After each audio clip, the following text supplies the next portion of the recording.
La France bouge. Que sont-ils devenus ? Et nous allons accueillir Jérémy Cognard. Bonsoir Jérémy, vous êtes déjà venu dans l'émission. Merci d'être en ligne avec nous. Bonsoir Aurélien, merci de m'inviter à nouveau. Avec plaisir. Est-ce que vous pouvez commencer par alors je ne vais pas vous refaire faire le pitch, mais en tout cas le rappel rapide de ce que propose Agriloops. Oui, chez Agriloops, on a développé un nouveau modèle de ferme basé sur les principes de l'économie circulaire, avec un objectif, pouvoir offrir des produits de la mer sains, respectueux de l'environnement et plus économes en ressources.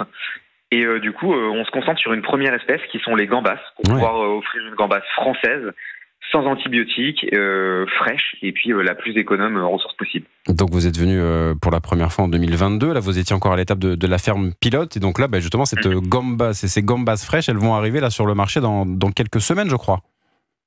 Exactement, puisque en fait on a réalisé une nouvelle levée de fonds en 2024 de 15 millions d'euros, après justement être passé sur votre plateau, et l'objectif c'était de passer de la ferme pilote qui veut gagner des millions en fait à France Bouge, c'est ça. Qui veut lever des millions. Qui veut lever des millions, ouais. Exactement. Et l'objectif c'était de passer de cette ferme pilote à notre démonstrateur commercial à grande échelle. C'est ce qu'on appelle nous Mangrove 1, qui est une ferme qu'on a fini de construire il y a quelques semaines. Et on a commencé la production il y a quelques mois sur la partie gambas, mais aussi sur la partie fruits et légumes, puisque notre modèle de ferme c'est de faire de l'aquaponie et donc d'associer de manière durable l'aquaculture et le maraîchage en utilisant les effluents de nos gambas et en les transformant en engrais naturels pour coproduire des fruits et légumes. Donc c'est ça l'aquaponie justement, j'allais vous demander de nous réexpliquer un petit peu cette logique-là, et ce qui vous permet j'allais dire d'élever non, mais de produire justement d'autres produits, tomates, salades, etc. Exactement. En fait, l'aquaponie c'est un peu un mot valise qui en fait associe l'aquaculture et l'hydroponie, donc l'aquaculture et le maraîchage, et nous on a adapté pour la première fois cette technique à un milieu salé. C'est une technologie qu'on a brevetée et qui nous permet d'un côté d'avoir nos gambas et de l'autre côté des fruits et légumes qui ont des meilleures qualités gustatives et nutritionnelles grâce à notre environnement salé. Donc en ce moment, par exemple, c'est une tomate cerise qui a plus de sucre, plus de vitamine C et plus de goût. Très bien, moi je pense que ça peut accompagner les produits de la Belle-Îloise sans aucun problème. Qui achète justement pour l'instant vos produits ? Parce que ça, ceux-là, ils sont sur le marché. Ouais, exactement. On travaille beaucoup en local avec des GMS pour le moment autour de Rennes. Et on travaille aussi avec des grossistes régionaux, mais aussi quelques-uns à Rungis qui vont distribuer nos produits un petit peu plus largement. D'accord. Et donc là, vous êtes dans une phase aussi de recrutement, de recherche de partenariats pour continuer à grandir ? Exactement. Déjà, on a recruté pas mal depuis la dernière fois qu'on était passé sur votre plateau.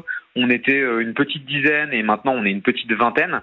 On recrute sur les aspects production, recherche et développement, donc des opérateurs, des techniciens, etc. On a aussi recruté des personnes pour nous accompagner sur toutes les fonctions support, parce que pour grandir, on a besoin de tout ça. Donc sur les aspects administratifs, mais aussi et surtout commerciaux. Et puis on a quelques postes encore sur des aspects marketing ou production en cours. Oui, c'est ça, c'est réussir à se faire connaître aussi, avec notamment une marque pour certains produits, je crois, qui existe déjà.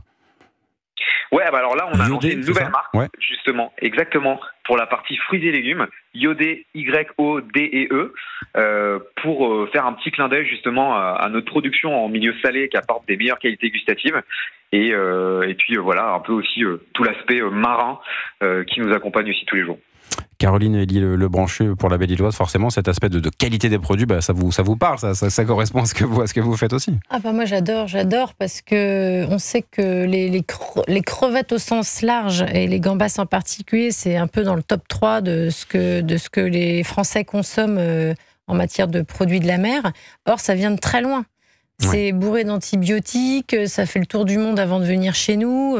Et là, la solution, c'est de proposer quelque chose que l'on aime, mais fait à 2 pas de la maison, entre guillemets, et d'une manière responsable. Moi, je trouve que le projet est génial.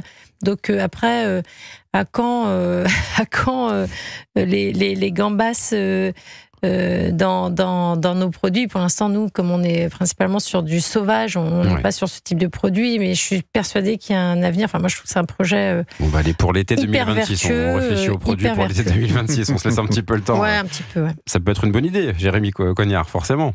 De l'imaginer sur type de partenariat, ce que vous faites déjà, mais là, typiquement, il y aurait une logique. Ah bah clairement, avec grand plaisir. En tout cas, nous, que ce soit moi à titre perso ou même l'entreprise, on est fan de ce que vous faites à la Belle-Îloise. Donc du coup, si un jour on pouvait travailler ensemble, nous on dit pas non, c'est clair.